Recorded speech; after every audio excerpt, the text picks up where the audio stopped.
Joining us from Vancouver is Ross Rebliati, a 1998 Olympic snowboarder who almost lost his gold medal after testing positive for marijuana. We're also joined by Joe Califano, chairman of the National Center on Addiction and Substance Abuse. Good morning to you both. Good morning, Harry. Good morning. Ross, I'm going to go back to your story and just to help refresh people's minds. You win the gold. After the gold medal has already been awarded, you test positive for marijuana. What happens? Exactly. I tested positive for marijuana.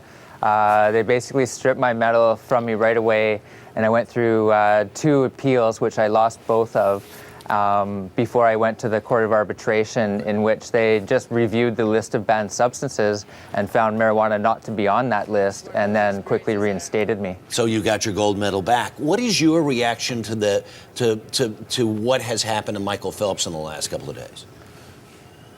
Well, you know, I think Michael's experience, I felt like I could understand, what he was going through. It was definitely something that would be traumatic for him to have to experience. And, he'd be reviewing, some of his, thought processes, and, maybe he could, make some better decisions in the future. But, I definitely related with the idea that, maybe some decisions weren't made, correctly in the past, and you can, look forward to changing and being a better person in the future.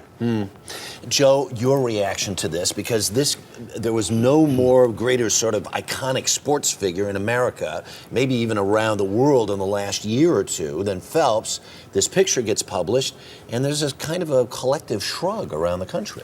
Well, I think there is something of a shrug, but I do think, you notice even that he himself issued a statement saying that he thought his conduct was not appropriate. I think the point is, he is an iconic sports figure. He is a model for kids.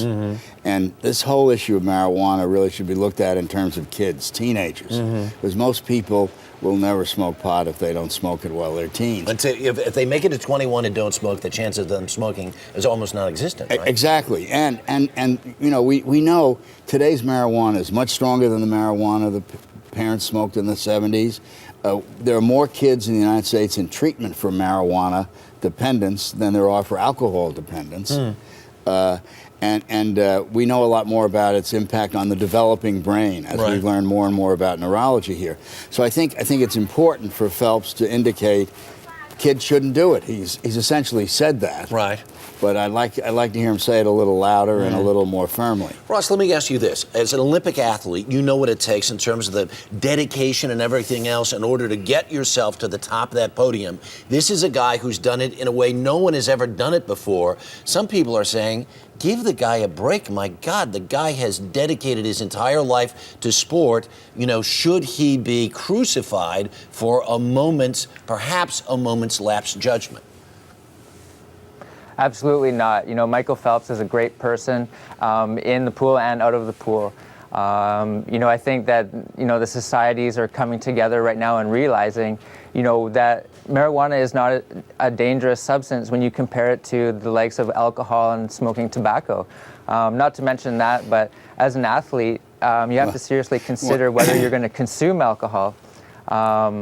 Which is extra calories to your diet. It's going to make, you're not going to feel that great in the morning. It's fat-free too. You got to consider these things. So, honestly, it's like it's the lesser of the 2 evils. All right, very quickly. It's hardly the lesser of 2 evils. Marijuana is a dangerous drug. It's bad for kids. Alcohol is also bad for kids. There's no question about it. All right. Joe, Ross, thanks so much for taking the time to join us this morning. Do appreciate it. My pleasure. Good to see you.